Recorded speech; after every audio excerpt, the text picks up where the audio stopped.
अच्छा जी, अब हम स्टार्ट करते हैं chapter number 64 tracheostomy and other procedures for airway management. ठीक है, तो ये बहुत ही इंपॉर्टेंट चैप्टर है। एग्जाम पॉइंट ऑफ व्यू से भी इसमें से बहुत क्वेश्चंस आते हैं ट्रैकियोस्टमी से रिलेटेड। पूछा जाता है कि डिफाइन करें ट्रैकियोस्टमी के, इसमें हमारे एम्स एंड ऑब्जेक्टिव्स क्या होते हैं।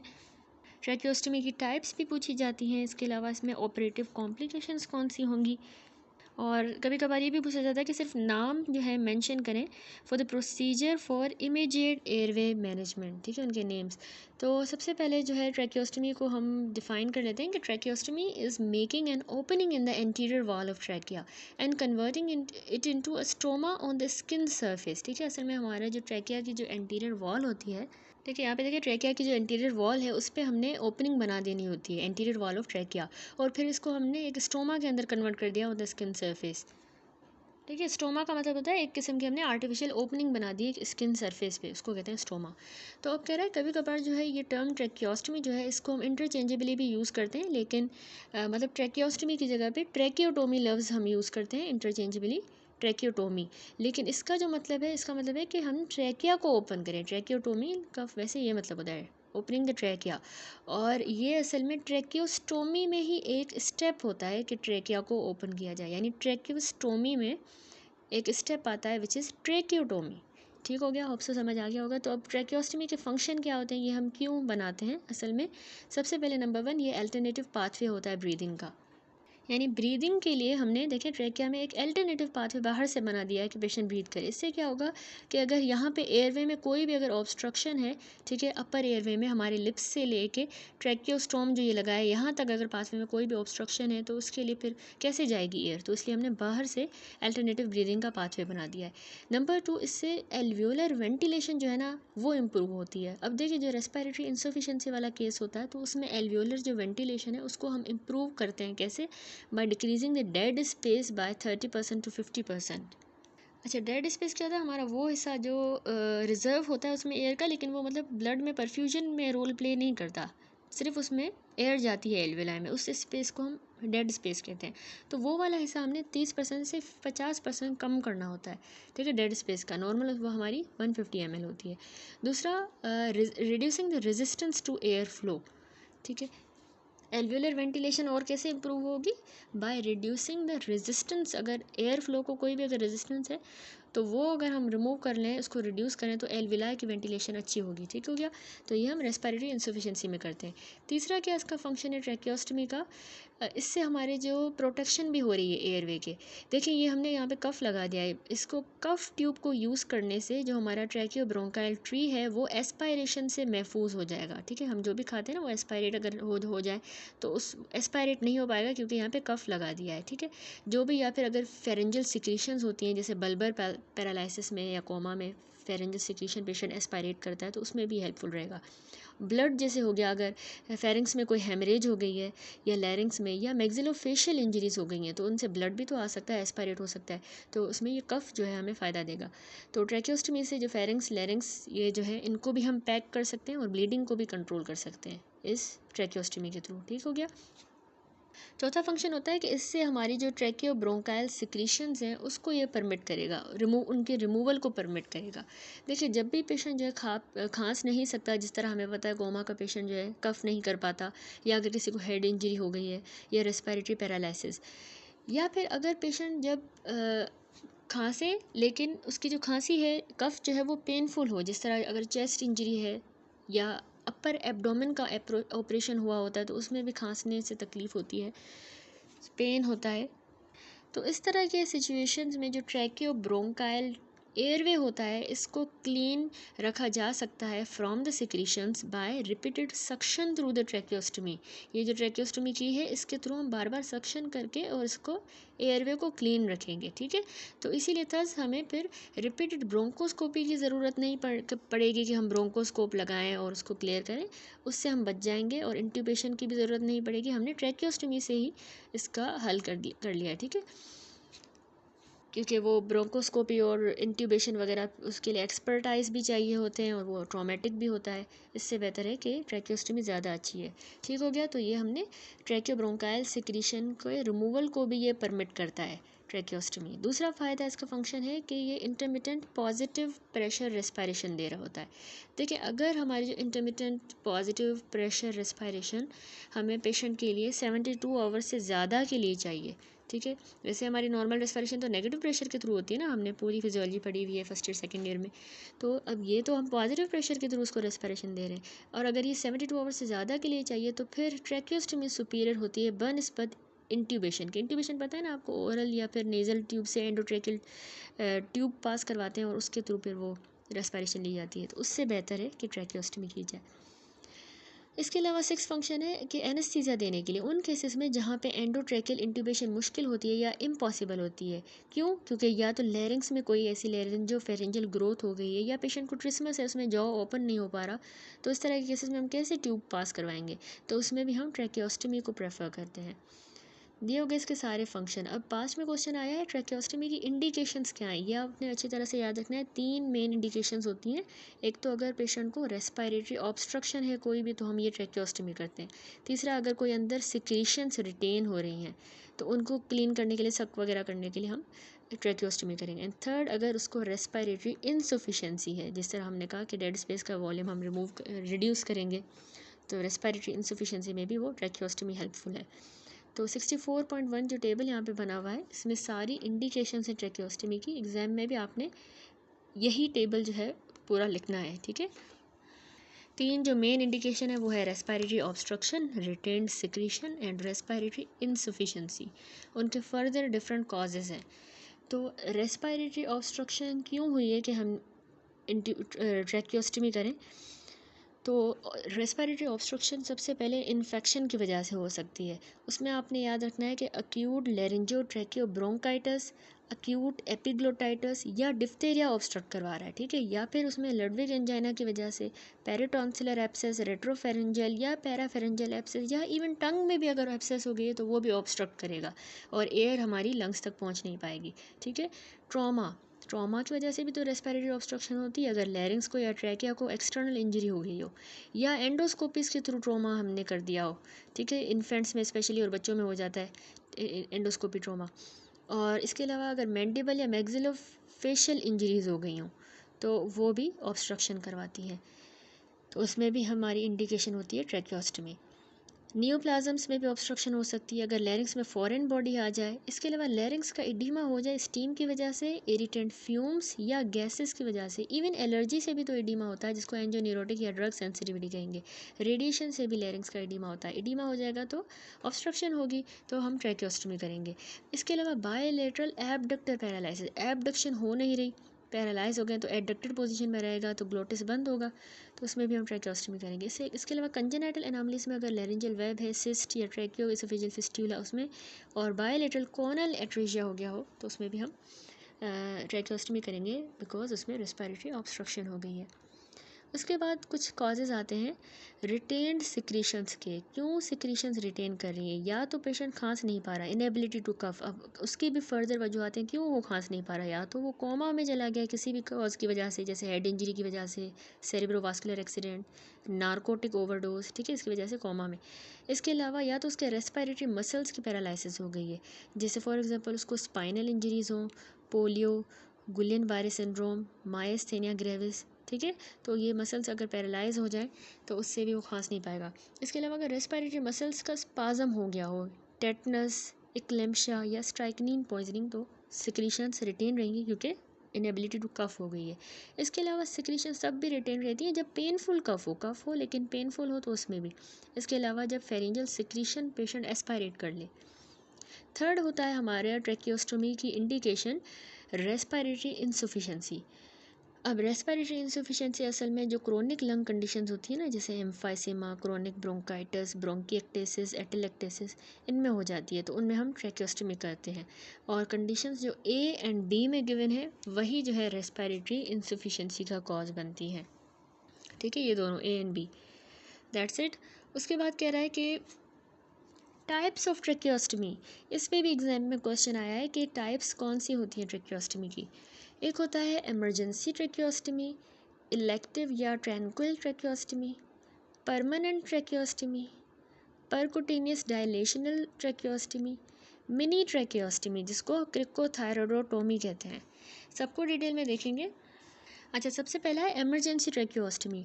देखिए ये इमरजेंसी वाला जो है ना तब हम एम्प्लॉय करते हैं जब एयरवे की ऑब्स्ट्रक्शन बिल्कुल कंप्लीट हो, कंप्लीटली मतलब वो ऑब्स्ट्रक्टेड है, तो उसमें हमें नीड होती है कि हम एक एयरवे इस्टेब्लिश करें जल्दी से पेशेंट की जान बचाने के लिए। तो उसमें इंट्यूबेशन जो होती है या लेरिंजोटोमी पॉसिबल नहीं होती, ठीक है, या फेसिबल भी नहीं होती उस तरह के केसेस में कि हम एंडोट्रैकियल ट्यूब पास करवा के करें, तो इसलिए उसमें हमें ट्रैकियोस्टमी करनी होती है। उसके बाद है इलेक्टिव ट्रैकियोस्टमी जिसको हम ट्रैंक्विल भी कहते हैं, ऑर्डरली या रूटीन ट्रैकियोस्टमी भी इसको कहा जाता है, ठीक है, इलेक्टिव ट्रैकियोस्टमी को। तो ये असल में प्लान्ड होता है, प्लान्ड, और इसमें जल्दी नहीं होती, अनहरीड, क्योंकि वो तो इमरजेंसी वाला था, हरीली किया था हमने, तो ये प्लान्ड अनहरीड प्रोसीजर होता है। तो इसमें ऑलमोस्ट सारी जो ऑपरेटिव सर्जिकल फैसिलिटीज़ होती हैं वो अवेलेबल होती हैं, और एंडोट्रैकियल ट्यूब जो है वो भी हम रख सकते हैं पेशेंट में, और उसको लोकल या जनरल एनेस्थीसिया भी दिया जा सकता है। तो उसमें फर्दर दो टाइप्स होती हैं, थेराप्यूटिक, दूसरी प्रोफाइलेक्टिक। थेराप्यूटिक हम करते हैं क्योंकि रेस्पिरेटरी ऑब्स्ट्रक्शन अगर हो गई है उसको रिलीव करवाने के लिए थेरेपी दे रहे हैं, ट्रीटमेंट दे रहे हैं, तो रिमूव द ट्रैकियोब्रोंकाइल सिक्रीशन, उनको रिमूव करने के लिए ये भी थेरेपी हो गई, या असिस्टेड वेंटिलेशन के लिए। और प्रोफाइलेक्टिक इलेक्टिव ट्रैकियोस्टमी क्यों करते हैं, ताकि हम एंटीसिपेटेड जो रेस्पिरेटरी ऑब्स्ट्रक्शन है उससे गार्ड करें, या फिर ब्लड या फेरिंजल सिक्रीशंस की एस्पायरेशन करें, जैसे कि extensive surgery of tongue, floor of the mouth, mandibular resection या लैरिंजो फिशर, ठीक है, उसके दौरान क्योंकि ब्लीडिंग वगैरह होती है तो उसको एस्पायरेट करने के लिए प्रोफाइलेक्टिकली हम कर लेते हैं ये ट्रैकियोस्टमी। तो ये इलेक्टिव वाली ट्रैकियोस्टमी ऑफन टेम्परेरी होती है, और जब हमारी इंडिकेशन ओवर हो जाए तो फिर हम इसको निकाल भी देते हैं और क्लोज कर देते हैं, ठीक हो गया। थर्ड होती है हमारे पास। उसके बाद अगली टाइप आती है परमानेंट ट्रैकियोस्टमी। तो ये परमानेंट वाली जो है ना रिक्वायर्ड होती है फॉर बायलेटरल एबडक्टर पैरालिसिस, यानी जो एबडक्ट करते हैं हमारे वोकल कॉर्ड को, उनके जब दोनों साइड पे पैरालिसिस हो जाए उसमें, या फिर जब लेरिंजल स्टीनोसिस हो जाए, क्योंकि अब एबडक्टर पैरालाइज कर गए हैं तो हर वक्त ही वोकल कॉर्ड एडक्ट रहेगा, एबडक्ट हो ही नहीं पा रहा, तो फिर कैसे पेशेंट रेस्पायर करेगा, ऐसे उसकी ब्रीद करेगा, रेस्पिरेशन नहीं होगी। तो या फिर जब लेरिंग्स की स्टीनोसिस हो जाए उसमें भी हमें परमानेंट करना होता है, ठीक है, ये इंडिकेशन याद रखिएगा। तो अगर इसके अलावा लेरिंजेक्टोमी या लेरिंजोफेरिंजेक्टोमी में लोअर ट्रैकियल स्टम्प जो होता है उसको हम सरफेस पे लेके आते हैं, ठीक है, लोअर ट्रैकियल स्टम्प जिसमें हम निकाल देते हैं ना लेरिंग्स और फेरिंग्स वगैरह, तो उसमें उसका नीचे वाला स्टम्प जहाँ से हमने निकाला है वो स्किन पे सरफेस पे ले आते हैं और उसको स्किन के साथ अटैच कर लेते हैं। तो ट्रैकियोस्टोमी जो है उसको डिवाइड किया गया है हाई, मिड या लो के अंदर। हाई ट्रैकियोस्टोमी की जाती है, आपने याद रखना है, at the level of thyroid isthmus, ठीक है, याद रखिएगा, हाई वाली जो ट्रैकियोस्टोमी है ये हम at the level of thyroid का जो इस्थमस होता है उस लेवल पे करते हैं, ठीक है। और ये थायराइड इस्थमस कहाँ पे लाई कर रहा होता है, हमारी second, third and fourth tracheal ring पे। इस पिक्चर पे रिलाई मत कीजिएगा, ये बस समझाने के लिए, हाई कौन सा होता है, मिड एंड लो, बस आपने रिंग्स याद रखनी है। Second, third and fourth tracheal ring पे हमारा थायराइड का इस्टमस होता है, उस लेवल पे जो हम करेंगे ट्रैकियोस्टमी वो होगी हाई ट्रैकियोस्टमी, ठीक है। तो उससे it violates the first ring of the trachea, ठीक है, इससे जो है हमने फर्स्ट रिंग ऑफ ट्रैकिया को वायलेट करना होता है। और ट्रैकियोस्टमी इस साइड पे जो है उस अगर हम करते हैं तो उससे पेशेंट को पेरिकॉन्ड्राइटिस हो सकता है, क्रिकोइड कार्टिलेज का, ठीक है, और सब ग्लोटिक स्टीनोसिस भी हो सकती है, एपिग्लोटिस वोकल कॉर्ड से नीचे वाला जो रीजन है उसकी स्टीनोसिस। तो इसीलिए हम ये हाई ट्रैकियोस्टमी को वैसे अवॉइड करते हैं, ठीक हो गया, याद रखिएगा। अब ओनली जो इसकी इंडिकेशन है हाई ट्रैकियोस्टमी की वो तब की जाती है जब लैरिंग्स का अगर बिल्कुल कार्सिनोमा हो गया हो, क्योंकि इस तरह के केसेस में हमें टोटल लैरिंग्स जो है किसी भी तरह रिमूव करना होता है और फ्रेश ट्रैकियोस्टोम बनाना होता है in a clean area lower down, तो इसलिए हम सिर्फ कार्सिनोमा ऑफ लैरिंग्स में करेंगे। तो दूसरी आती है हमारी मिड ट्रैकियोस्टमी, ये हम प्रेफर करते हैं, ये ज़्यादा मतलब प्रेफर की जाती है, और ये सेकंड या थर्ड रिंग के थ्रू की जाती है, सेकंड या थर्ड। तो इससे जो है and would entail the division of thyroid isthmus और इट्स रिट्रैक्शन अपवर्ड और downward to expose this part of trachea, ठीक है, इस्थमस को हमने ऊपर या नीचे करना होता है ताकि हमें ट्रैकिया का ये वाला हिस्सा जो है एक्सपोज हो, सेकंड या थर्ड रिंग वाला। थर्ड होती है हमारी लो ट्रैकियोस्टमी। लो वाली जो होती है आपने याद रखना है कि लेवल ऑफ इस्थमस से बिलो हम करते हैं, तो इसमें ट्रैकिया जो है वो डीप होता है इस लेवल पे, और ये बहुत सी जो सेवरल हमारी लार्ज वेसल्स हैं उनकी भी क्लोज प्रॉक्सिमिटी में होता है, तो इसलिए हमें मुश्किल होती है ट्रैकियोस्टमी ट्यूब को उसमें भी मतलब हमें मुश्किल होती है, क्योंकि वो जो ट्यूब है ना वो हमारे पेशेंट के सुप्रास्टर्नल नॉच पे इम्पिंच कर रही होती है। ठीक है, तो प्रेफर वाली जो है वो हमारी मिड ट्रैकियोस्टमी है, जो सेकंड या थर्ड रिंग पे हम करते हैं। ठीक हो गया। अब आती हैं टेक्निक्स फॉर द ट्रैकियोस्टमी। अच्छा, तो अब देखें, जब भी अगर पॉसिबल हो तो एंडोट्रैकियल इंट्यूबेशन जो है वो हम पहले करते हैं बनिस्बत ट्रैकियोस्टमी के। ठीक है, पहले हमें वो एंडोट्रैकियल ट्यूब जो हम नोज़ या माउथ से पास करवा के करते हैं ना, रेस्पिरेटरी एयरवे बनाते हैं, तो वो हम प्रेफर करते हैं बनिस्बत पहले ट्रैकियोस्टमी के। तो ये स्पेशली इंपॉर्टेंट होता है इन्फेंट्स और बच्चों में। सबसे पहले पोजीशन की बात करें तो पेशेंट को हमने सबसे पहले अगर हम पोजीशन की बात करें ट्रैकियोस्टमी में, तो याद रखिएगा हमने पेशेंट को सुपाइन लेटाना होता है, और उसका जो पिलो है वो उसके शोल्डर्स के नीचे होना चाहिए, याद रखिएगा, ताकि उससे क्या होगा, उसका नेक जो है ना वो एक्सटेंडेड पोजीशन में होगा। ठीक हो गया। तो और उससे ट्रैकिया जो है बिल्कुल ऊपर सामने आ जाएगी। ठीक है। और एनेस्थीसिया की बात करें तो इसमें कोई भी एनेस्थीसिया रिक्वायर्ड नहीं होता अनकॉशियस पेशेंट में, या फिर ये अगर इमरजेंसी में हम कर रहे हैं ट्रैकियोस्टमी तो उसमें भी एनेस्थीसिया की ज़रूरत नहीं होती। लेकिन कॉशियस वालों में हमने 1 to 2% लिग्नोकेन विथ एपिनेफ्रीन देना होता है। इनफिल्ट्रेट कर लेंगे हम in the line of incision, जहाँ पे अभी फिगर में भी इसने वीडियो में लाइन ऑफ इंसीजन पे दिया लिग्नोकेन विथ एपिनेफ्रीन। ठीक है। और फिर हमने एरिया को डायसेक्ट करना है। कभी कभार देखें जनरल एनेस्थीसिया भी हम देते हैं इंट्यूबेशन के साथ, वो भी यूज़ किया जा सकता है। तो अब आता है स्टेप्स ऑफ द प्रोसीजर या स्टेप्स ऑफ द ऑपरेशन। तो स्टेप्स में आपने याद रखना है कि सबसे पहले हमने एक वर्टिकल इंसीजन बनानी होती है मिड लाइन ऑफ नेक में। ठीक है, जो एक्सटेंड कहाँ पे करेगी, जो हमारा क्रिकोइड कार्टिलेज होता है उससे लेके just above the external notch तक। ठीक है, एक्सटर्नल नॉच के ऊपर ऊपर तक, और ये एक्सटर्नल नॉच है और ये क्रिकोइड कार्टिलेज, तो इसके दरमियान। तो ये मोस्ट फेवर्ड इंसीजन यही होती है, और ये इमरजेंसी में भी यूज़ की जाती है और इलेक्टिव प्रोसीजर्स में। ठीक है, इससे हमें रैपिड एक्सेस मिल जाता है, और ब्लीडिंग भी इसमें बहुत ही थोड़ी होती है। ठीक है, और टिश्यू डाइसेक्शन भी जो है इसमें हमें थोड़ा करना पड़ता है। तो यहाँ पे देखें हमने ट्रांसवर्स देखें इंसीजन दी, 5 सेंटीमीटर लॉन्ग इंसीजन होनी चाहिए। 2 फिंगर ब्रेथ जो है हम बनाएंगे above the external notch, can be use in elective procedure. यानी जो इलेक्टिव वाली हमने ट्रैकियोस्टमी की उसमें टू फिंगर ऊपर हम नॉच से ऊपर हम देंगे इंसीजन एक्सटर्नल नॉच से। ठीक है, और इसका एडवांटेज होता है of the cosmetically better scar. ठीक है, उससे फिर स्कार नहीं होगा और कॉस्मेटिकली सही रहेगा। अब इंसिजन दे दी, अब टिश्यूज़ को डायसेक्ट करेंगे हम मिड लाइन में, और जो भी डायलेटेड वेन्स हैं या तो हम उनको लाइगेट कर लेंगे या फिर उसको हम डिस्प्लेस कर देंगे। ठीक है, डायलेटेड वेन्स को। तो तीसरा होता है फिर हमने जो स्ट्रैप मसल्स होते हैं, थर्ड स्टेप है कि जो स्ट्रैप मसल्स हैं उनको हमने मिड लाइन से सेपरेट करते जाना है और उसको लेटरली रिट्रैक्ट करते जाना है। ठीक है, लेटरली रिट्रैक्ट। नंबर 4 फिर हमारा आ जाएगा थायराइड इस्थमस। अब थायराइड इस्थमस को हमने ऊपर की तरफ डिस्प्लेस कर देना है। ठीक है, या फिर हमें उसको क्लैंप्स के दरमियान जो है डिवाइड कर देना है और सूचर लाइगेट कर देना है इस्थमस को। नंबर 5 हम क्या करते हैं, कुछ ड्रॉप्स 4% लिग्नोकेन के इंजेक्ट कर देते हैं ट्रैकिया में। ठीक है, ताकि जो कफ है वो पेशेंट की सप्रेस हो जाए, वो खांसे ना। तो हम 4% लिग्नोकेन देंगे जब हम ट्रैकिया को इंसाइज कर रहे हैं ना, तो उस वक्त। अब जो ट्रैकिया है उसको हमने एक हुक की मदद से फिक्स करना होता है, और फिर हम उसको ओपन करेंगे with vertical incision in the region of third and fourth या third and second rings. Third और फोर्थ या थर्ड और सेकेंड जो रिंग्स हैं उसके दरमियान फिर हमने उसको इंसीजन देनी होती है, ट्रैकिया को खोलेंगे। ठीक है, और उसको फिर हमने कन्वर्ट कर देना है इनटू सर्कुलर ओपनिंग, एक गोल गोल ओपनिंग बना देंगे। उसको इंसाइज किया है ना, इंसाइज तो सीधी लाइन होती है, फिर उसको सर्कुलर में कन्वर्ट कर देना है। तो जो पहली हमारी ट्रैकियल रिंग होती है वो कभी भी हम डिवाइड नहीं करेंगे जिस तरह हमने पीछे पढ़ा, क्योंकि उसमें पेरिकॉन्ड्राइटिस हो सकता है क्रिकोइड कार्टिलेज का। ठीक है, तो उसमें क्रिकोइड कार्टिलेज का पेरिकॉन्ड्राइटिस हो सकता है, तो उसको हम नहीं करेंगे। विथ स्टीनोसिस कैन रिजल्ट, और स्टीनोसिस भी हो सकती है, इसलिए फर्स्ट को याद रखिएगा, हम कभी भी ट्रैकियल रिंग को नहीं करते।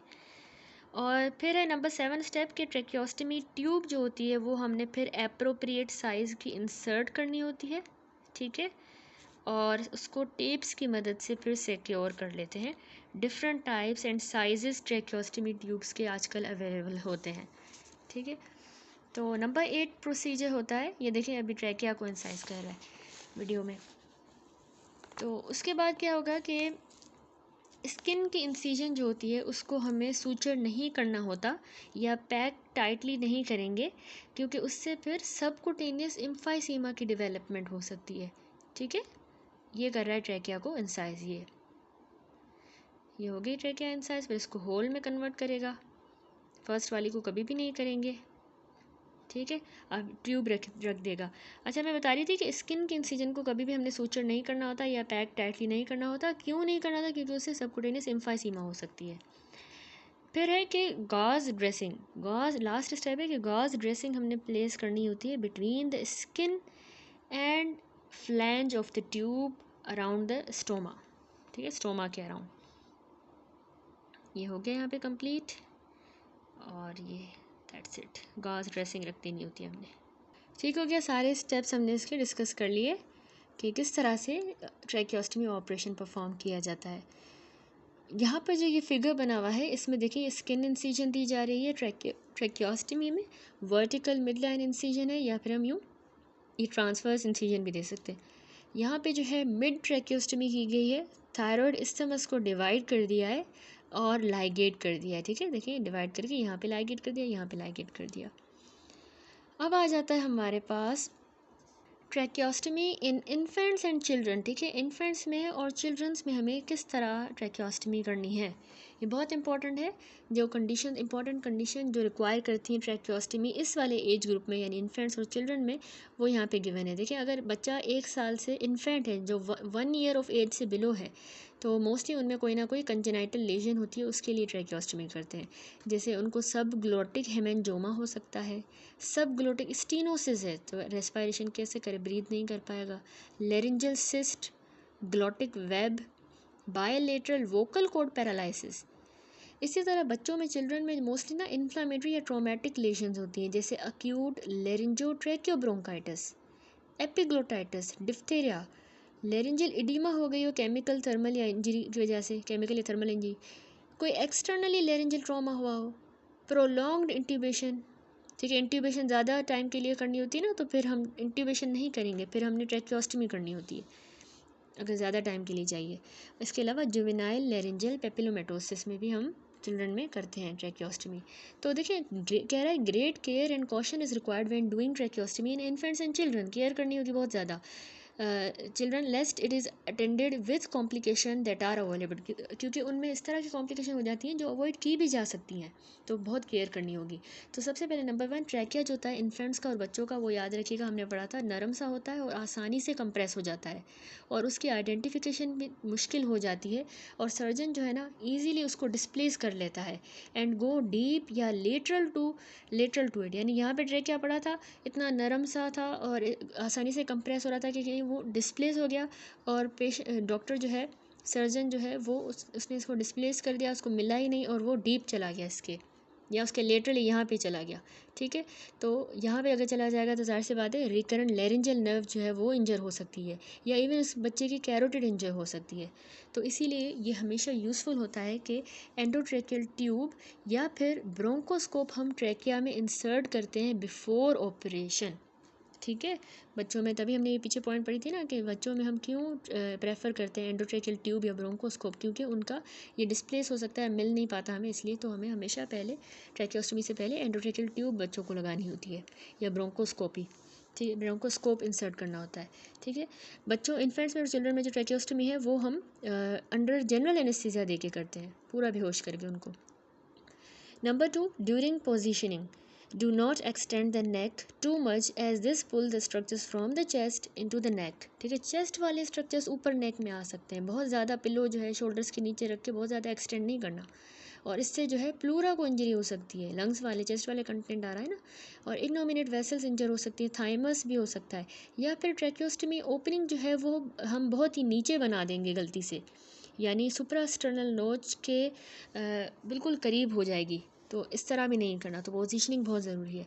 नंबर थर्ड, बिफोर इंसाइजिंग ट्रैकिया, जिस तरह हमने इंसीजन देते हैं हम ट्रैकिया में, उसको इंसीजन देने से पहले सिल्क सूचर्स जो हैं वो हमने ट्रैकिया पे रखने होते हैं on either side of mid line, ठीक है, मिड लाइन के आइदर साइड में सिल्क सूचर रखेंगे हम। Number four, tracheal lumen is small, do not insert knife too deep, ठीक है, उसका जो ये लूमेन होता है ना बहुत स्मॉल होता है, तो जो हम नाइफ है वो इतनी ज़्यादा हमें इंसर्ट नहीं करनी इंसीजन वाली नाइफ, तो उससे वरना क्या होगा, जो पीछे वाली ट्रैकिया की ये वॉल होती है ये इंजर हो जाएगी, या पीछे जो ईसोफेगस पड़ा हुआ है वो इंजर हो सकता है, तो आपस में ट्रैकियो ईसोफेजियल फिस्टुला बन सकता है, ठीक है। नंबर फाइव, ट्रैकिया को है जो है सिंपली इंसाइज करेंगे और उस without excising a circular piece of tracheal wall, हमने पढ़ा ना पीछे कि हम इंसिजन देते हैं फिर उसको सर्कुलर में कन्वर्ट करते हैं, लेकिन बच्चों में हम ये सर्कुलर नहीं करेंगे क्योंकि वो बहुत छोटा सा है ट्रैकिया। और इसके अलावा infolding of the anterior tracheal wall is avoided when inserting the tracheostomy tube लगाते वक्त उसको इनफोल्ड भी नहीं करना इंटीरियर वॉल को। And selection of the tube is important, it should be of proper diameter की होनी चाहिए, उसका लेंथ भी प्रॉपर हो, कर्वेचर भी। लॉन्ग ट्यूब जो होती हैं वो कैरिना जो होता है ना, जहाँ पे हमारा ट्रैकिया बाइफरकेट करता है ये वाला पॉइंट, तो लॉन्ग वाली ट्यूब यहाँ पे करीना पे या फिर राइट ब्रोंकस पे इम्पिंच कर सकती है। और अगर high curvature lower end of the, मतलब हाई कर्वेचर वाली हम यूज़ कर रहे हैं, तो उसमें जो लोअर एंड होता है ट्यूब का वो एंटीरियर ट्रैकियल वॉल पे इम्पिंच कर जाएगा, जबकि उसका अपर पार्ट ट्रैकियल रिंग्स को कंप्रेस कर रहा होगा या क्रिकोइड को।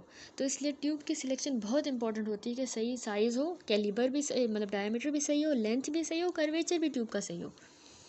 फिर कह रहा है कि हमने बच्चों में सॉफ्ट सिलास्टिक या पोर्टेक्स ट्यूब यूज़ करनी होती है, मेटेलिक वाली ट्यूब से उन बच्चों को बेचारों को ट्रॉमा हो सकता है।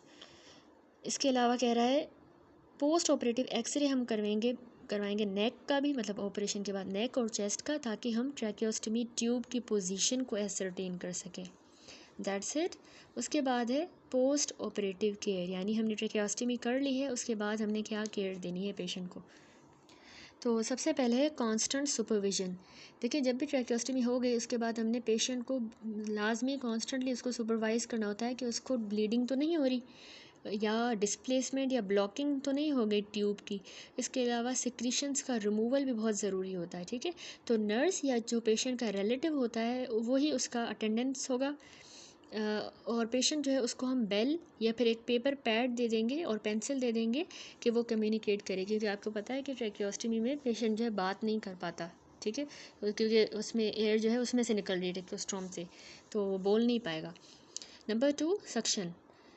डिपेंड करता है कि कितनी अमाउंट ऑफ सिक्रीशन है, तो सक्शन जो है वो भी रिक्वायर्ड होती है एवरी हाफ एन आवर और सो, उससे भी ज़्यादा, तो हर आधे घंटे में सिक्रीशंस को रिमूव करना होता है। तो उसमें स्टीराइल कैथेटर यूज़ किए जाते हैं वाई कनेक्टर्स के साथ, ताकि वो ब्रेक करें सक्शन फोर्स को। सक्शन इंजरीज भी होती हैं ट्रैकियल म्यूकोजा को, तो उसको अवॉइड करना है कि वो ना हो। और ये कैसे करेंगे हम avoid? By applying suction to the catheter only when withdrawing it. जब उसको हम विथड्रॉ करें तो सिर्फ जो कैथेटर हमने यूज़ किया है ना स्टेराइल कैथेटर, उसमें हमने सक्शन देनी है, ठीक है, ताकि म्यूकोजा को इंजरी ना हो। तो यहाँ पे देखिए 64.3 में यहाँ पर ट्रैकियोस्टोमाइल्ड पेशेंट दिखाया गया, लैरिंजल कैंसर वाला है। तो इसमें सक्शन एड ट्रैकियोस्टमी ट्यूब लगा दी गई, ये कैथेटर है और उसमें से फिर ट्रैकियोस्टोम से सक्शन हो रही है और ये इसको ऑक्सीजन भी मिल रहा है थ्रू द साइड पोर्ट, ठीक है। देन आता है नंबर थर्ड, केयर क्या होती है? Prevention of crusting and tracheitis. Infection ना हो, क्रस्टिंग ना हो, उसके लिए क्या किया जाता है? प्रॉपर ह्यूमिडिफिकेशन, ठीक है, हमने ह्यूमिडिफायर पेशेंट को देना है यूज़ करने के लिए। स्टीम टेंट भी होते हैं जिसमें पेशेंट को जो है हमने उसमें स्टीम टेंट में रखना होता है, ये तो पहले यूज़ किया जाता है, आजकल नहीं, आजकल ह्यूमिडिफायर है या नेबुलाइज़र आजकल यूज़ किए जाते हैं, ठीक है, अल्ट्रासोनिक नेबुलाइज़र या बॉइलिंग केटल जो है रूम में रखेंगे तो उससे भी भाप निकलेगी और स्टीम होगी तो ह्यूमिडिफिकेशन होगी, तो क्रस्टिंग भी नहीं होगी, ट्रैकियाइटिस भी नहीं होगा। और अगर क्रस्टिंग हो गई है तो फिर अब क्या करें? अब कुछ जो फ्यू ड्रॉप्स हैं नॉर्मल या हाइपोटोनिक सैलीन के या रिंगर लैक्टेट के, वो हम ट्रैकिया में हर 2 से 3 घंटों के बाद इंस्टिल करेंगे ट्रैकिया में, ताकि जो क्रस्ट बन गई है वो लूज़ हो। या इसके अलावा हम म्यूकोलाइटिक एजेंट जैसे एसिटाइलसिस्टीन हम बार बार पढ़ते आते हैं, म्यूकोलाइटिक एजेंट है, ये भी हम दे सकते हैं, इंस्टिल कर सकते हैं, ताकि उसकी टिनेशियस थिक सिक्रीशंस लूज़ हों, क्रस्ट लूज़ हो, ठीक है। नंबर 4 है care of the tracheostomy tube. जो इनर कैन्यूला होता है उसको हमने रिमूव करना है और उसको साफ़ करना है, clean as and when indicated for the first 3 days। Outer वाली जो ट्यूब है अनलेस ब्लॉक्ड और displaced should not be remove for 3 to 4 days, वो 3 से 4 दिन नहीं करनी remove, to allow track to be performed when tube placement will become easy. After 3 to 4 days उसके बाद हम आउटर ट्यूब को रिमूव कर सकते हैं और उसको फिर हर दिन जो है वो क्लीन करेंगे। इसके अलावा अगर हमने कफ्ड ट्यूब यूज़ किए, कफ मैंने आपको दिखाया था, तो उसमें उसको भी हमने पीरियोडिकली डिफ्लेट करना होता है ताकि प्रेशर नेक्रोसिस ना हो जाए। वो अंदर ट्रैकिया में है ना, कफ इन्फ्लेट किया होता है हमने, तो उसको डिफ्लेट करेंगे, बड़ा प्रेशर दे दे के नेक्रोसिस करवा सकता है या ट्रैकिया की डायलेशन भी करवा सकता है, तो उसको डिफ्लेट करना ये भी केयर है। इसके अलावा है डी कैन्युलेशन, कह रहा है कि जो ट्रैकियोस्टोमी ट्यूब होती है उसको हमने लॉन्गर देन नेसेसरी नहीं रखना होता। अगर प्रोलॉन्ग यूज़ करेंगे हम ट्यूब का तो उससे पेशेंट को ट्रैकियो ब्रोंकाइल इन्फेक्शन हो सकता है, उसके ट्रैकिया में अल्सरेशन हो सकती है, ग्रैन्युलेशन, स्टीनोसिस, इवन उसको अनसाइटली स्कार भी हो सकता है, जो बज़ाहिर नज़र ना हो रहा हो अनसाइटली स्कार। तो डी कैन्युलेट करेंगे हम पेशेंट को, उसकी ट्रैकियोस्टमी ट्यूब को हमने प्लग करना होता है और फिर हमने पेशेंट को क्लोजली ऑब्जर्व करना है। अगर वो पेशेंट टॉलरेट कर पा रहा है, बर्दाश्त हो रहा है उससे 24 घंटों तक, तो फिर हम ट्यूब को सेफली रिमूव कर लेंगे। ठीक है, इसको रिमूव कर लिया। अब कह रहे हैं बच्चों में जो है ना ये वाला प्रोसीजर हम करते हैं using smaller tube. After tube remove हो गई तो उसके बाद जो वूंड है उसको पीछे टेप लगा देंगे और पेशेंट को फिर अगेन हम क्लोजली ऑब्जर्व करना होगा। Healing of the wound take place within a few days या वीक के अंदर हील हो जाएगा और फिर rarely secondary closure of the wound में भी रिक्वायर्ड, रेयरली होता है वरना वो खुद ही हील हो जाता है कुछ हफ्तों से दिनों में। तो हमने फॉलोइंग प्रिंसिपल्स जो होती हैं ना, ये हमने जिस तरह अभी डी कैन्युलेट किया इसके दौरान हमने ये प्रिंसिपल्स इन्फेंट और बच्चों में ऑब्जर्व करनी होती हैं। कौन सी? Number 1, decannulate in the operation theatre where the services of the trained nurse and anaesthetist are available. Anaesthetist भी मौजूद हो, वहाँ ट्रेंड नर्स भी हो। ऑपरेशन थिएटर यानी ओटी में हमेशा आपने डी कैन्युलेट करना है इन्फेंट्स को और बच्चों को, यंग्स को। दूसरा, इक्विपमेंट जो होता है री इंट्यूबेशन का, दोबारा इंट्यूबेट करने का, वो जो है इमीडिएटली अवेलेबल होना चाहिए। ठीक है, वहीं पे होना चाहिए, जिससे कि उसमें आ जाता है गुड हेडलाइट हो, लेरिंजोस्कोप, प्रॉपर साइज़ के एंडोट्रैकियल ट्यूब्स भी हों और ट्रैकियोस्टमी ट्रे होनी चाहिए। तीसरा, इन्फेंट्स में जो है जब डीकैनुलेशन हमने कर ली तो हमने बच्चे को कुछ सेवरल घंटों तक जो है देखना है कि उसको रेस्पिरेटरी डिस्ट्रेस तो नहीं हो रहा, टैकीकार्डिया, कलर ऑक्सीमेट्री भी इसमें बहुत ज़रूरी होती है ताकि हमने बच्चे की ऑक्सीजन सेचुरेशन मॉनिटर करनी है।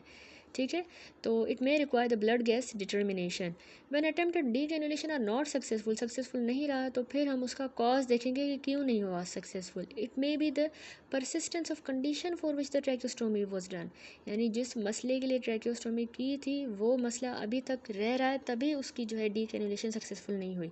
या फिर ऑब्स्ट्रक्टिंग ग्रेनुलेशन बन गई है स्टोमा के अराउंड, जो स्टोमा हमने बनाया था ना जिसमें से ट्यूब पास करवाई, वहाँ ग्रेनुलेशन हो गई है। या फिर उसके below it where the tip of the tracheostomy tube had been impinging, उसकी टिप लग के वहाँ ग्रेनुलेशन हो गई है। ट्रैकियल इडीमा हो सकता है, ट्रैकियल इडीमा या सब ग्लोटिक स्टीनोसिस की वजह से जो है हमारी डीग्रेनुलेशन सक्सेसफुल नहीं हुई।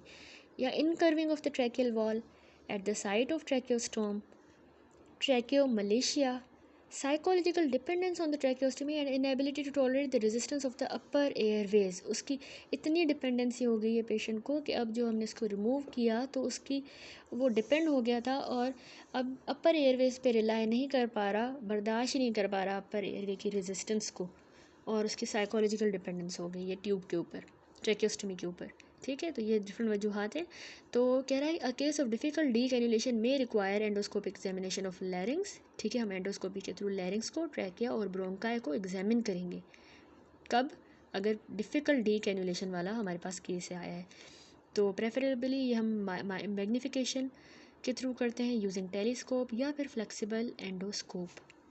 अच्छा जी, उसके बाद आ जाता है अगला मोस्ट इंपॉर्टेंट टॉपिक ट्रैकियोस्टमी का, विच इज़ द कॉम्प्लिकेशन। ये भी एग्जाम में बहुत बार रिपीट हुआ है question, what are the complications of tracheostomy. इसको आपने अच्छी तरह से याद करना है। सबसे पहले होती है इमीडिएट कॉम्प्लिकेशन, यानी ऑपरेशन करते वक्त, ट्रैकियोस्टमी करते वक्त कौन सी हमें कॉम्प्लिकेशंस हो सकती हैं पेशेंट को। उसमें हेमरेज होगा। Number 2, apnoea. अब एपनिया जो है ना, जब हमने ट्रैकिया को ओपन कर लिया उस पेशेंट में जिसको प्रोलॉन्ग्ड रेस्पिरेटरी ऑब्स्ट्रक्शन थी, तो उसमें पेशेंट को एपनिया होता है। ठीक है, ये क्यों हुआ? क्योंकि ना उसमें सडन वॉशिंग आउट हुई है कार्बन डाइऑक्साइड की, जो कि एक रेस्पिरेटरी स्टिमुलेंट की तरह एक्ट कर रही थी। ऊपर तो ऑब्स्ट्रक्शन थी ना, नीचे तो कार्बन डाइऑक्साइड जमा हुई है। तो ट्रैकियोस्टोमी के लिए जब हमने ट्रैकिया को ओपन किया, वो सारी कार्बन डाइऑक्साइड बाहर आ गई है, जो रेस्पिरेटरी स्टिमुलेंट की तरह एक्ट कर रही थी। तो इसमें ट्रीटमेंट ये होता है कि हम पेशेंट को 5% कार्बन डाइऑक्साइड इन ऑक्सीजन दे दें, ठीक है, 5% कार्बन डाइऑक्साइड इन ऑक्सीजन या असिस्टेड वेंटिलेशन। अगली इमीडिएट कॉम्प्लिकेशन होती है न्यूमोथोरेक्स। न्यूमोथोरेक्स क्यों हुआ है, यानी प्लूरा में एयर क्यों आई है, क्योंकि ट्रैकियोस्टोमी के दौरान प्लूरा जो है, एपाइकल प्लूरा, वो इंजर हो गया है। इसके अलावा immediately injury recurrent laryngeal nerve को भी हो सकती है, जिस तरह अभी हमने इन्फेंट्स में पढ़ा उनमें होती है ज़्यादातर। इसके अलावा ब्लड एस्पायरेट हो सकता है ट्रैकियोस्टोमी के दौरान। इसोफेगस को इंजरी हो सकती है जब टिप ऑफ द नाइफ हमने बहुत डीप दे दी हो इंसीजन, ट्रैकिया में बहुत डीप देती हो, तो उसके नतीजे में वो पीछे ईसोफेगस को जाके कट लगेगा और ट्रैकियो ईसोफेजियल फिस्टुला बन सकता है। ठीक हो गया, ये हो गई इमीडिएट कॉम्प्लिकेशन। इंटरमीडिएट कॉम्प्लिकेशन क्या होती है, ये लफ्ज़ आए इसका मतलब है during the first few hours या डेज, उनमें कौन सी कॉम्प्लिकेशन होंगी। उसमें ब्लीडिंग हो सकती है, रिएक्शनरी या सेकेंडरी। इसके अलावा ट्यूब जो है वो डिस्प्लेस भी हो सकती है 2-3 दिन में, ठीक है, या ट्यूब ब्लॉक भी हो सकती है। सबकुटेनियस एम्फाइसीमा, ठीक है, एयर आ सकती है अंडर द स्किन। ट्रैकियाइटिस या tracheobronchitis with crusting in the trachea, इसका ऊपर हमने पूरा ट्रीटमेंट भी देखा कि उसके लिए फिर हमने क्या करना होता है और उसको होने से प्रिवेंट कैसे करते हैं हम, ह्यूमिडिफिकेशन वगैरह। इसके अलावा एटेलेक्टेसिस या लंग एब्सेस हो सकता है पेशेंट को। लोकल वुंड में वहीं पे इन्फेक्शन या ग्रेनुलेशंस बन सकती हैं। थर्ड कैटेगरी आती है लेट कॉम्प्लिकेशंस क्या होंगी, जो यानी कि प्रोलॉन्ग्ड यूज़ ऑफ ट्यूब के साथ हों, फॉर वीक्स एंड मंथ्स तक हमने ट्यूब यूज़ किए, उससे क्या कॉम्प्लिकेशन होंगी। उसमें हेमरेज हो जाता है क्योंकि जो मेजर वेसल है वो इरोड हो गई है, या लेरिंजल स्टीनोसिस हो सकती है। ये स्टीनोसिस क्यों हुई है, जब अगर क्रिकोइड कार्टिलेज में पेरिकोंड्राइटिस हो जाए तो लेरिंजल स्टीनोसिस होगी। थर्ड लेट कॉम्प्लिकेशन है ट्रैकिया की स्टीनोसिस, क्योंकि ट्रैकियल अल्सरेशन एंड इन्फेक्शन हो गया है। इसके अलावा ट्रैकियो ईसोफेजियल फिस्टुला बनेगा क्योंकि कफ्ट इंट्यूबेशन प्रोलॉन्ग यूज़ की, या फिर ट्रैकिया को हमने tip of the tracheostomy tube से ही इंजर कर दिया है, तो फिस्टुला बन गया है। इसके अलावा डी कैन्युलेशन की प्रॉब्लम्स भी हमने सारी देखी, ज़्यादातर इन्फेंट और चिल्ड्रन में होती हैं, कॉजेज़ भी देखे क्यों होती हैं। इसके अलावा परसिस्टेंट ट्रैकियोकुटेनियस फिस्टुला, परसिस्टेंट ट्रैकियोकुटेनियस फिस्टुला बन सकता है। ट्रैकियोस्टोमी स्कार की प्रॉब्लम हो सकती हैं, कीलोइड या unsightly scar, corrosion of the tracheostomy tube and aspiration of the fragments into the tracheobronchial tree, ठीक है, ट्री में वो एस्पायरेट आ सकता है। तो ये था क्वेश्चन जो पास में आया था। उसके बाद आता है procedures for immediate airway management. ये भी एक बार आया है पास्ट में कि सिर्फ नाम मेंशन कर दें उस प्रोसीजर के लिए for the immediate airway management. तो आपने बस इसके नाम लिखने होंगे, लेकिन आप समझ लें इसमें होता क्या है। जब भी देखें एयरवे की ऑब्स्ट्रक्शन बहुत ज़्यादा हो, कि मतलब उसमें हमारे पास इतना टाइम नहीं होता कि हम ऑर्डरली ट्रैकियोस्टोमी परफॉर्म करें, ठीक है, इतनी ज़्यादा ऑब्स्ट्रक्शन हो गई है, अब इतना टाइम नहीं है, तो हमने फॉलोइंग मेजर्स करने होते हैं। सबसे पहला जॉ थ्रस्ट, ठीक है, ये फर्स्ट एड की तरह हमने पढ़े भी हुए हैं कि अगर हमें कोई भी ऐसा पेशेंट मिलता है तो ABCD रूल में हमने पढ़ा था कि किस तरह हमने उसका एयरवे मेंटेन करना है। तो जॉ थ्रस्ट क्या होता है, अच्छा जी, तो ये वीडियो भी है, इसमें भी गौर से देखिएगा कि किस तरह से जॉ थ्रस्ट किया जाता है। असल में ना जॉ को फॉरवर्ड लिफ्ट करना होता है और फिर नेक को एक्सटेंड करना होता है ताकि एयरवे इम्प्रूव हो। कैसे हम करेंगे, by displacing the soft tissues, उनको डिस्प्लेस करके, ठीक है। तो इसमें जो नेक की एक्सटेंशन है वो हम स्पाइनल इंजरी अगर वाला पेशेंट है उसमें नहीं करेंगे नेक की एक्सटेंशन, उसमें सिर्फ हम जॉ को फॉरवर्ड लिफ्ट करेंगे, जिस तरह ये कर रहा है। यहाँ पर भी देखें अगेन ये परफॉर्म कर रहा है, सॉफ्ट टिश्यूज़ को देखें डिस्प्लेस करके और एयरवे को इम्प्रूव कर रहा है bye lifting the jaw forward, ठीक है, जॉ को फॉरवर्ड, इसको कहते हैं हम जॉ थ्रस्ट। अच्छा, इसमें क्या होता है, ओरोफेरेंजियल एयरवे में डिस्प्लेस कर देते हैं हम टंग को एंटीरियरली और फिर इससे सॉफ्ट टिश्यू ऑब्स्ट्रक्शन रिलीव होगी। उसके बाद हमने देखें वेंटिलेशन करनी होती है, एक फेस मास्क रख देंगे स्नगली ओवर द फेस और उसको जो है कवर करेंगे, बोथ नोज़ को भी और इसके माउथ को भी देखें हमने इसकी मदद से कवर किया है। और इसमें हम एम्बू बैग भी यूज़ कर सकते हैं for the inflation of air और ऑक्सीजन, ठीक है, ये जो है ये एम्बू बैग है जो उसमें फिर इन्फ्लेट करेगा, इसको कहते हैं ओरोफेरेंजियल एयरवे। इसके अलावा होता है थर्ड नेज़ोफेरेंजियल एयरवे या ट्रम्पेट। अच्छा जी, तो नेज़ोफेरेंजियल एयरवे या जिसको हम ट्रम्पेट कहते हैं, ये असल में ट्रांस नेज़ली इंसर्ट किया जाता है पोस्टीरियर जो हमारा हाइपोफेरिंक्स है उसमें। तो उससे क्या होगा, सॉफ्ट टिश्यू की ऑब्स्ट्रक्शन भी जो है रिलीव होगी, जो असल में टंग एंड फेरिंग्स की वजह से ऑब्स्ट्रक्शन हो रही है, ज़बान जो है पेशेंट की उसकी और फेरिंग्स की वजह से। तो ये बेटर टॉलरेट होता है ये वाला नेज़ोफेरेंजियल एयरवे या ट्रम्पेट बनस्पत मतलब oropharyngeal airway in the awake patient में उसकी निस्बत ये नेज़ोफेरेंजियल एयरवे ज़्यादा अच्छे से टॉलरेट होता है। ठीक है, ऊपर जो हमने पढ़ा था ना ओरोफेरेंजियल, उसकी निस्बत अवेक वाले में ये ज़्यादा होगा सही से। तो यहाँ पे देखिए ये ट्रम्पेट जो है इंसर्ट कर रहा है नेज़ोफेरेंजियल एयरवे।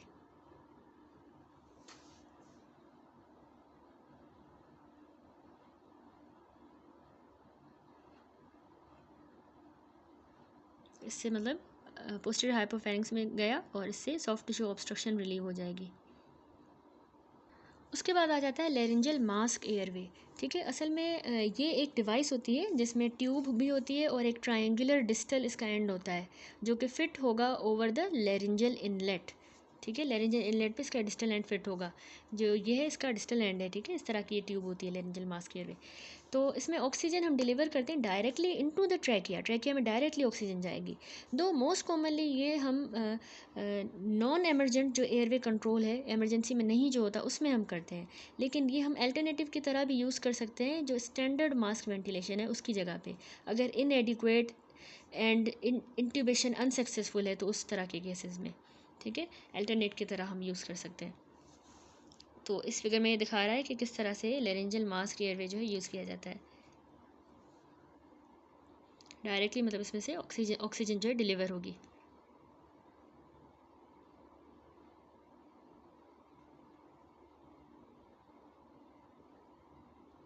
अच्छा जी, उसके बाद ये है ट्रांसट्रैकियल नीडल जेट वेंटिलेशन। तो इसमें क्या होता है, ये असल में इन्वेजिव प्रोसीजर है। ठीक है, इसमें ना आईवी कैथेटर हमने 12 to 14 गॉज का सिरिंज के साथ अटैच करना होता है और उसको क्रिकोथायरॉयड जो मेम्ब्रेन होती है ना उसमें इंसर्ट कर देना है और डायरेक्टली कॉर्डली नीचे से। ठीक है, और वंस अगर इंट्राल्यूमिनल प्लेसमेंट कंफर्म हमने कर ली एस्पायरेशन के थ्रू, तो फिर हम नीडल को विथड्रॉ करेंगे और पीछे जो है कैथेटर को उसकी अपनी पोजीशन में छोड़ देंगे और फिर जो है हमने जेट वेंटिलेशन स्टार्ट करनी है। ठीक है, ये देखिए क्रिकोथायरॉयड मेम्ब्रेन में लगा रहा है पहले और इसमें इसने प्लेस कर दिया है।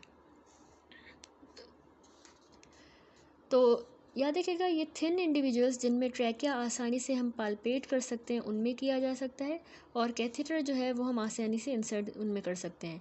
अब एक्सपायरेशन ऑफ एयर जो है, अब ये जेट जो है लगाएगा। ठीक है, जेट वेंटिलेटर वो भी दिखाएगा। अच्छा, इसमें कह रहा है कि हम जो है इसमें एक्सपायरेशन ऑफ एयर जो है वो भी हमने इंश्योर करनी है, अदरवाइज़ जो पल्मोनरी बैरोट्रोमा हो सकता है विथ न्यूमोथोरेक्स, न्यूमोमेडियस्टिनम हो सकता है और सर्जिकल इम्फाइसीमा भी हो सकता है। तो हमने मेक श्योर करना है कि पेशेंट एक्सपायरेट प्रॉपरली कर रहा है। ठीक है, तो अब ये जो है जेट लेके आया है, अब ये लगाएगा। फास्ट नहीं हो रहा।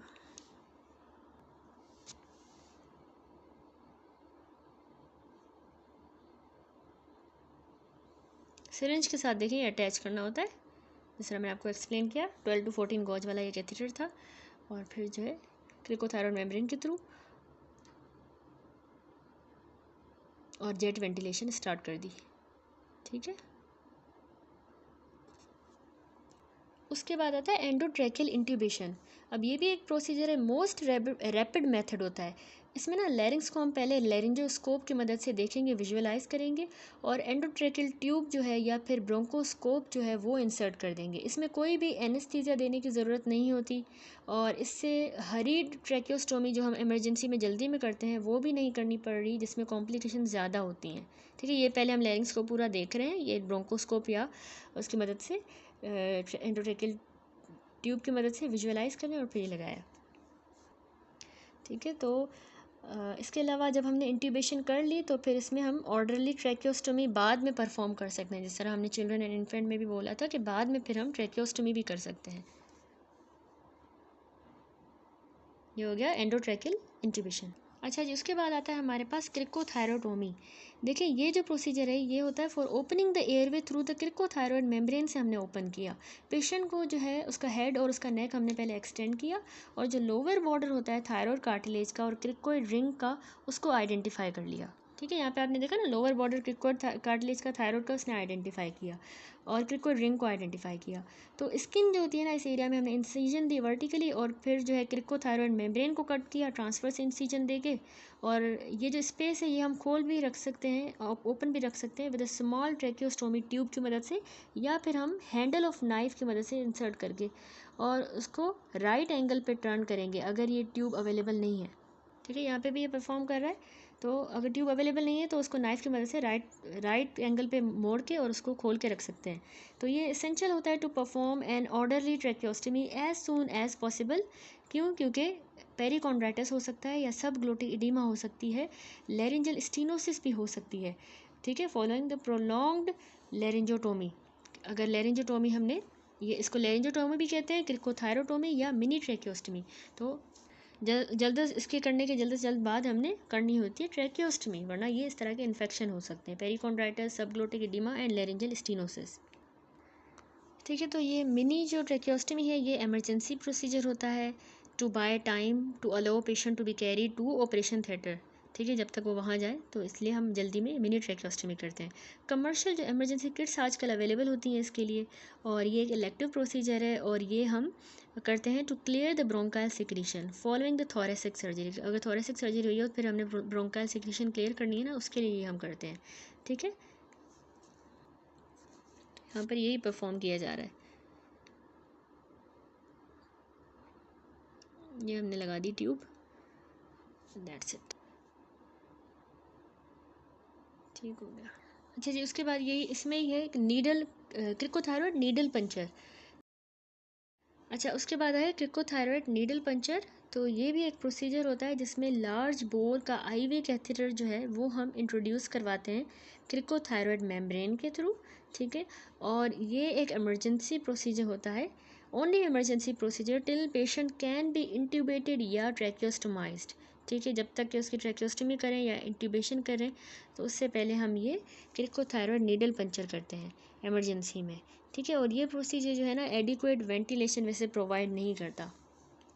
ये बस हमने इसमें लार्ज बोर आईवी कैथेटर लगा दिया है जब तक कि हम इंट्यूबेशन करें या ट्रैकियोस्टमी करें, वैसे इससे वेंटिलेशन एडिक्वेट नहीं मिलती। ठीक है, तो यहाँ पे परफॉर्म कर रहा है नीडल क्रिकोथायरॉयड नीडल पंचर।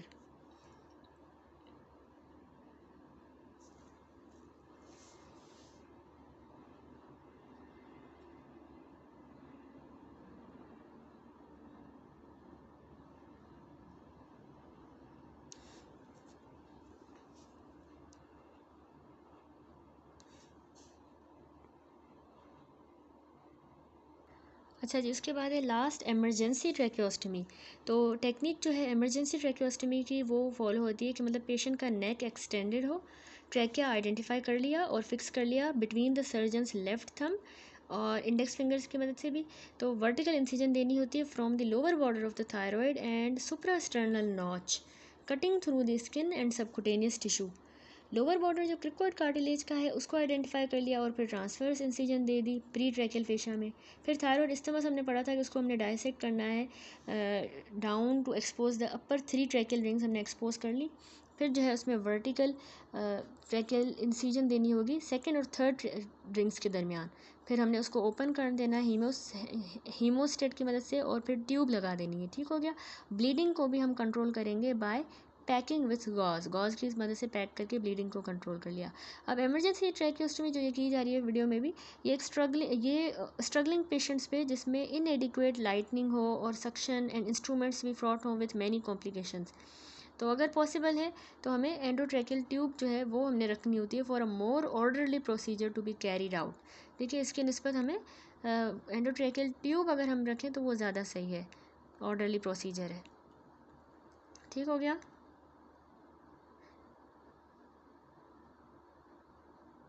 इसमें सारा जो है इस मैनेजमेंट दिखाई गई है कि किस तरह इमरजेंसी ट्रैकियोस्टमी की जाए।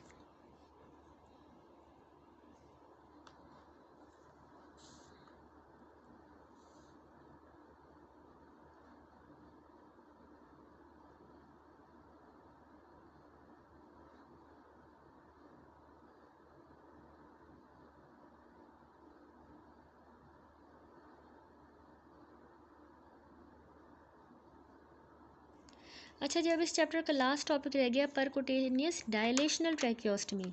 तो ये जो इस टाइप की जो ट्रैकियोस्टमी है ये आईसीयू में की जाती है, आईसीयू में, जहाँ पे जो पेशेंट है वो पहले से इंट्यूबेट हुआ होता है और मॉनिटराइज्ड होता है। तो ये हम सेडेशन दे के पेशेंट को फिर करते हैं। इसमें हमने पेशेंट का नेक एक्सटेंड करना होता है with a pad under the shoulder, और नेक को प्रिपेयर करेंगे और ड्रैप करेंगे, और 1.5 से 2 सेंटीमीटर की इंसिजन बनाते हैं 2 centimetre below the lower border of cricoid, ठीक है, वहाँ पे देंगे। ट्रैकिया को एक्सपोज करेंगे by dissection and palpation. Thyroid का इस्थमस जो है उसको नीचे पुश कर लेंगे। और अब जो है हम एक स्मॉल कैलिबर फ्लेक्सिबल ब्रोंकोस्कोप जिसके साथ कैमरा भी उसमें अटैच हुआ हो वो पास करवाएंगे थ्रू द एंडोट्रैकियल ट्यूब, ठीक है। तो उससे एंडोट्रैकियल ट्यूब से, ताकि हम जो नीडल का जो पैसेज है उसको मॉनिटर कर सकें, ठीक हो गया। और इसके अलावा गाइड वायर और डायलेटर्स को मॉनिटर कर सकें। तो ये इंपॉर्टेंट होता है कि हम एंटर करें ट्रैकिया को in the mid line and avoid any lateral entry ना करें, ठीक है। Entry into the trachea is made between second and third tracheal rings, ठीक हो गया। सेकंड और थर्ड ट्रैकियल रिंग्स होती है वहाँ पे हमने ट्रैकिया में एंट्री करनी होती है। और dilation of tracheostome tube is insert, मतलब डायलेशन हमने कर ली और उसके बाद हम ट्रैकियोस्टोमी ट्यूब जो है वो इंसर्ट कर लेंगे, ठीक हो गया। तो इसके जो एडवांटेजेस हैं इस प्रोसीजर के, उसमें यह है कि एक तो इसमें पेशेंट को ट्रांसपोर्ट करने की ज़रूरत नहीं पड़ती कि हम इसको ले जाएं ऑपरेशन थिएटर। दूसरा जो है इसमें हमें ऑपरेशन थिएटर के एक्सपेंसेस भी अवॉइड किए जा सकते हैं, ठीक है। और इसके अलावा इसमें आईसीयू के नोज़ोकोमियल इन्फेक्शन भी अवॉइड हो जाएगा to be carried out at the OT, and earlier discharge हो जाएगा पेशेंट का, ठीक है। ये जो प्रोसीजर है ये अवॉइड किया जाता है उन पेशेंट में, याद रखिएगा, जो ओबीस हों, जिनको नेक में या कोई मास हो, या उनमें इंट्यूबेशन करना मुश्किल है, difficult to extend the neck, या फिर जिनमें लैरिंक्स की या ट्रैकिया की इजीली पाल्पेशन नहीं हो पा रही, या जिनको अनकंट्रोलेबल कोएगुलोपैथीज़ हो, ठीक है। तो कोएगुलोपैथीज़ में भी नहीं। और इसमें जो कॉम्प्लिकेशन है इस प्रोसीजर में वो उसमें आ जाता है कि उसमें पैराट्रैकियल एंट्री ऑफ डायलेटर, ठीक है, पैराट्रैकियल ही चला जा सकता है वो डायलेटर जो अभी वीडियो में भी इंसर्ट कर रहा था, या ट्रैकियोस्टोमी ट्यूब जो है वो लूमेन में जा सकती है, हेमरेज हो सकता है, जो पोस्टीरियर ट्रैकियल वॉल है वो इंजर हो सकती है, डैमेज हो सकती है, या इवन सर्जिकल इम्फाइसीमा भी हो सकती है। तो दैट्स इट। अगर आप ये जो है प्रोसीजर्स इमीडिएट एयरवे मैनेजमेंट के, इनके सिर्फ नाम भी याद रखें तो that's also enough for exam point of view. और यही था, चैप्टर बहुत लेंथी था लेकिन ये एग्ज़ाम पॉइंट ऑफ व्यू से बहुत इंपॉर्टेंट चैप्टर है, ठीक है। That's it. अल्हम्दुलिल्लाह चैप्टर कंप्लीट हुआ। नेक्स्ट वीडियो से इंशाल्लाह लास्ट चैप्टर इस सेक्शन का 65 chapter foreign body of air passages वो हम डिस्कस करेंगे।